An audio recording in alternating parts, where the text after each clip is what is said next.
거룩함 앞에 아무것도 아니다라는 부분을 말하고요. 또 4절 이후로는 하나님의 전능하심을 찬양하며 산을 옮기시고 해와 별들을 주관하시며 북두칠성과 삼성을 만드신 분이다.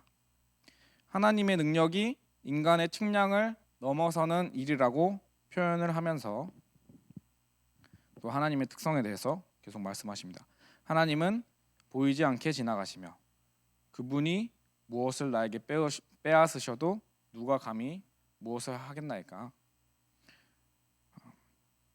이제 하나님께 따지고 물을 수 없다라고 이야기하면서 욥은 하나님의 절대적 주권 앞에서 본인의 작은 부분을 고백하게 됩니다.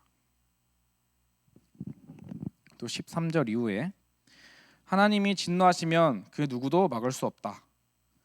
또 욥은 비록 자신이 의롭다 할지라도 재판장이신 하나님 앞에서는 그저 은혜를 간구할 수밖에 없다고 말합니다.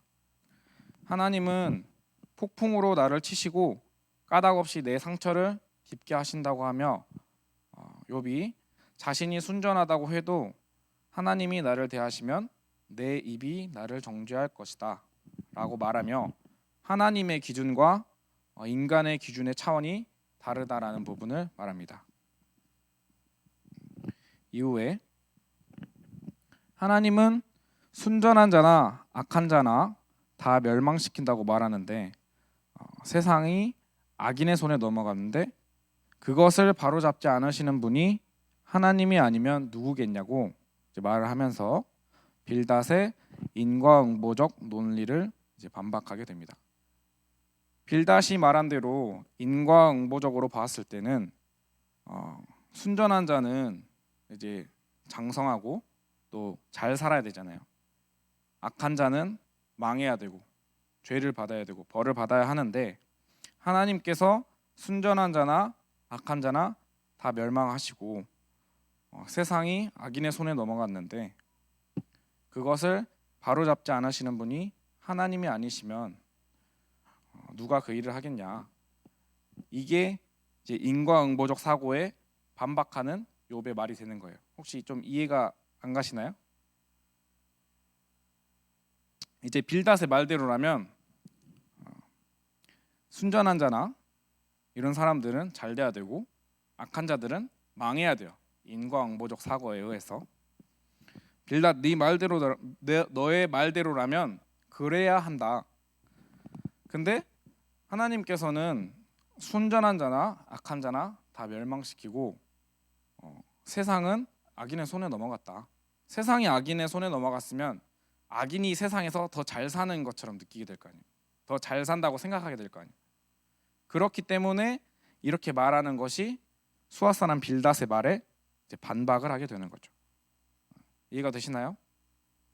네. 감사합니다. 현실의 고난은 선악의 논리로는 다 설명이 되지 않는다라는 부분을 이제 지적합니다. 그리고 난 후에 25절에서 35절 욥의 고통이 너무 심해서 세월이 경주자보다 빠르게 지나가고 행복을 볼 틈이 없다라고 합니다.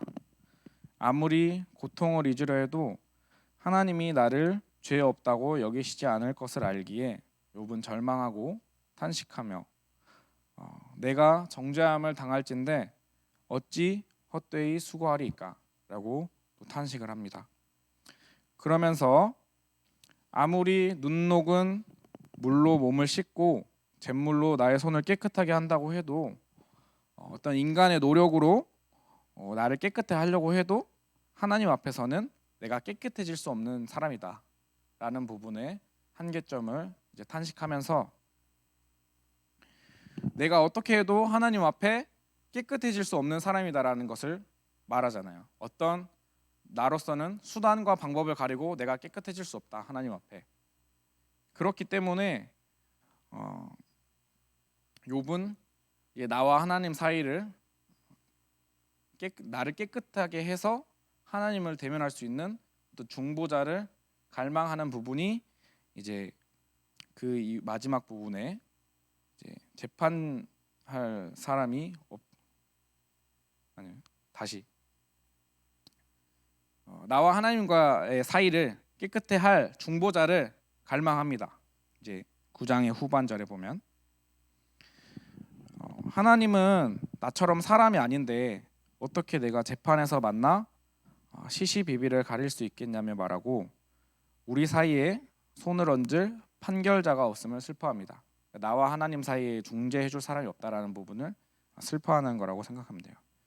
이제 만약에 그 판결자가 있어서 하나님의 막대기를 내게서 떠나게 하고 나를 두렵지 않게 하신다면 내가 담대히 말할 수 있을 것이지만 지금은 그럴 수 없다 라고 말하면서 하나님과 나 사이에 중재자가 없다라는 것을 말하고 중재자를 갈망하게 됩니다.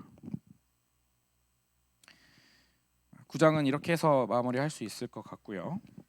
10장은 그 이후에 욥이 하나님께 왜 나를 창조하셨는지에 대한 탄식과 변론을 직접적으로 호소하는 부분입니다. 9장에서는 재판장이신 하나님 앞에 압도당하는 욥이라면 10장에서는 자신을 빚으신 토기장이 창조주 하나님을 기억하면서 멸망에 대한 존재론적 이유를 묻는 물음에 대한 부분이 됩니다. 그래서 조언들과 함께 이 부분을 10장 파트를 준비하면서 어떻게 이 부분을 나누고 또 교제를 하면 좋을까, 또 어떤 적용점이 있으며 어떤 부분을 발표하는 게 좋을까라고 많이 고심을 하던 가운데 이제 저도 어떤 고난과 어려운 경험을 해보았다고 했잖아요. 그 부분을 고민하고 있던 가운데에서 하나님께서 그런 생각을 들게 해주신 것 같아요. 일반적이 아닐 수도 있지만 어떤 문제나 어려운 상황이 임했을 때에는 저 같은 경우에는 이 일이 왜 나에게 일어났을까? 어떤 원인 때문에 이 결과가 나에게 임했을까라는 걸 많이 생각을 했었던 것 같아요. 무엇 때문에? 내가 혹시 어떤 부분을 잘못해서 이렇게 일어난 부분일까? 그런 원인과 결과적인 사고에 의해 많이 집착을 했던 것 같아요. 그리고 욥도 어떻게 보면은 이제 원인은 모르지만 하나님께 왜 나에게 이런 일을 허락하시는지에 대한 어떤 부분을 이야기하기도 하고, 그래서 원인과 결과를 계속 생각하는 게 잘못됐다라는 부분은 아닙니다. 그냥 단지 어떠한 어려움이 일어났을 때 우리는 일반적으로 그런 사고를 하게 되는 것 같은데 여기서 주목해야 할 점은 욥은 원인과 결과에 대해서만 계속 집착을 하면서 그 원인을 규명하고자 하는 부분이 아니라 그 어려운 상황 가운데서 하나님께 호소하고 변론하고 하나님께 계속 말했다라는 부분인 것 같아요. 이제 어떤 어려운 경험을 고난을 당하게 됐을 때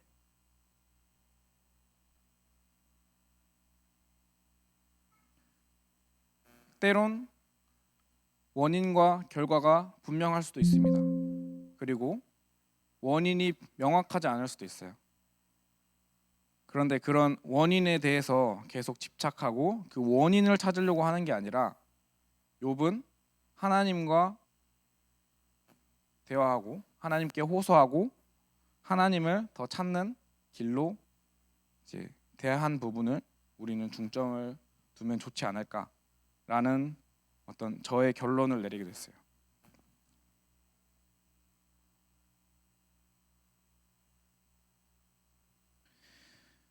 아까 말했던 것처럼 어떤 문제가 일어났을 때 이게 하나님으로부터 온 고난인가, 사단으로부터 온 고난인가, 나의 죄로부터 온 고난인가를 생각하기보다 이제 하나님의 절대적인 주권을 생각하면서 하나님께서 나에게 허락해 주신 일에 대해서 포커스를 더 중점적으로 가졌다라는 것을 생각하면 될 것 같습니다. 이 10장은 주께서는 전능하신 분인데 나의 죄로 이런 부분이 발생한 게 아니라면 왜 나에게 이런 고난을 허락하신 걸까? 이런 부분을 생각했던 것 같아요. 그리고 욥은 그 고난을 통해서 나와 하나님의 깊은 대화를 더 하게 되고 고찰하게 되고 회상하게 되고 또 번뇌의 시간에 해당하는 부분이 이 10장이 아닐까라는 생각을 하게 되었습니다. 내용적인 부분은 이렇게 마무리를 할 건데요. 시현 형제님 두 번째 영상 이제 틀어주시면 될 것 같습니다. 두 번째 영상도 마찬가지로 신의 악단에서 이제 찬양에 대한 부분을 따왔어요. 어떤 스포일러는 아니고 그냥 그 영화의 일부 중 하나입니다.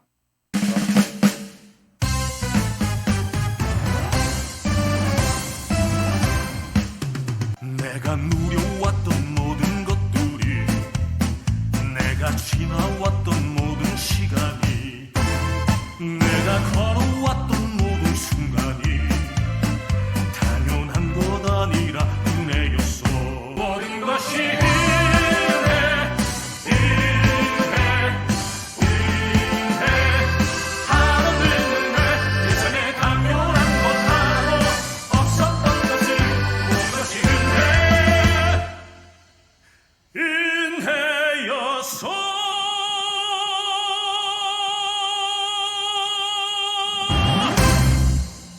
멈춰주세요.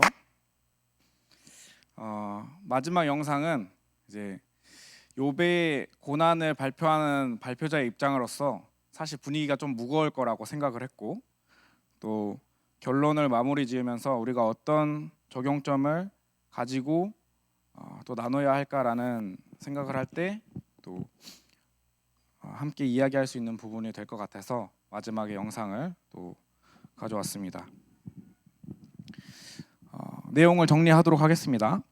하나님께서 욥에게 허락하신 고난은 죄에 대한 결과로 나타나는 것이 아니라 인과응보적 사고 위에 그 위에 계신 하나님이시라는 것을 그리고 그 하나님은 절대적인 주권자라는 것을 우리는 알아야 합니다. 그 빌닷이 말한 대로 우리의 죄 때문에 우리가 망해야 하는 부분이면 인과응보적인 고난이라면 우리는 누구나 죄를 다 가지고 있기 때문에 욥이 하나님께 탄식했던 것처럼 중보자 없이는 우리는 하나님 앞에 깨끗해질 수 없는 사람입니다. 그저 망하는 게 우리의 미래가 예정되어 있는 부분이에요. 인과응보적 사고라면 죄에 대한 결과로 우리가 살아가야 하는 것이라면 우리는 죽어서 망하는 게 우리의 미래입니다. 하지만 예수 그리스도를 통해서 우리는 값없이 은혜를 받은 사람입니다. 이 시기에 욥은 그런 부분을 지금의 우리와는 또 다르기 때문에 몰랐을 수도 있어요. 근데 우리 이 현 시대를 살아가는 우리는 욥기를 다 성경책으로 읽을 수 있고 욥기를 공부하는 입장에서 우리는 인과응보적 사고에 의해서 결론이 되어진 사람이 아니라 우리가 죄를 가진 사람이었지만 예수 그리스도를 통해서 우리는 값없이 의롭다함을 얻은 사람들입니다. 비록 우리가 일상에 무뎌져 가지고 살아가면서 이 은혜에 대해서 우리가 매일 묵상하며 상고하면서 참 살아가는 게 쉽지 않은 부분인지를 알지만 오늘 욥기 발표를 통해서 우리가 원인과 결과에 의해서 하나님 앞에 나아가지 못하는 망하는 사람이 아니게 되는 그리고 하나님의 은혜를 통해서 인과응보적 사고 위에 계신 하나님이 예수님을 통해서 우리를 의롭게 해주셨다라는 것을 저희 저희 조의 최대 교훈점으로 적용점으로 가져갔으면 좋겠습니다. 우리는 하나님의 은혜 가운데 살아가고 있는 사람이라는 것을 그런 생각도 좀 하게 되었던 것 같아요. 그래서 이렇게 결론을 내리는 게 다른 조들에게 혹시나 결론 적용점을 미리 스포일러하는 게 아닐까. 사실 8장에서 10장까지의 내용이지만 앞으로 더 많은 발표를 하게 되면서 여러분들도 많은 적용점과 교훈점 또 내용을 공부하게 될 텐데 너무 빠르게 스포일러를 해버리는 게 아닌가라는 생각을 하기도 했습니다. 이제 더 깊은 욥기의 결말은 뒤에서 다른 조들이 해주실 건데요. 고난 중에 있으신 분이 있을 수도 있고 또 앞으로 고난을 겪으실 수도 있습니다. 그 가운데에서 또 마음이 무너질 수도 있고요. 좌절하고 낙심할 수도 있습니다. 이해가 되지 않을 수도 있고 마음에 많은 어려움이 있어서 마음에 평안이 없을 수도 있고요. 눈에 보여지는 상황에 일희일비하는 상황이 있을 수도 있습니다. 하지만 그 상황 가운데에서 우리는 절대적인 하나님을 의지하면서 그 고난을 통해서 여러분들을 더 성장시킬 것이라는 것을 알았으면 합니다. 저도 막 욥처럼 엄청난 고난을 겪은 건 아니지만 하나님 앞에서 마음이 무너지지 않고 하나님을 더 찾아가게 되었을 때 내가 더 하나님을 찾아가게 되고 제가 체감상으로도 느끼는 거지만 더 성장하게 되는 것 같아요. 고난을 겪는 것은 정말 힘든 일이지만 그 고난을 통해서 여러분들은 반드시 성장하게 될 겁니다. 그리고 예수님도 그 고난을 통해서 우리를 값없이 의롭다함을 입게 해주셨습니다. 그래서 앞으로 어떤 고난이 여러분들에게 임할지는 모르겠지만 그 상황이 왔을 때 다시 한번 말씀을 드립니다. 마음을 잘 지키시고 절대적인 하나님을 의지하면서 뒤로 후퇴하지 않고 하나님 앞으로 나아가는 형제 자매님들이 되기를 더욱 바라면서 욥기의 발표를 이상으로 마치도록 하겠습니다. 이상입니다.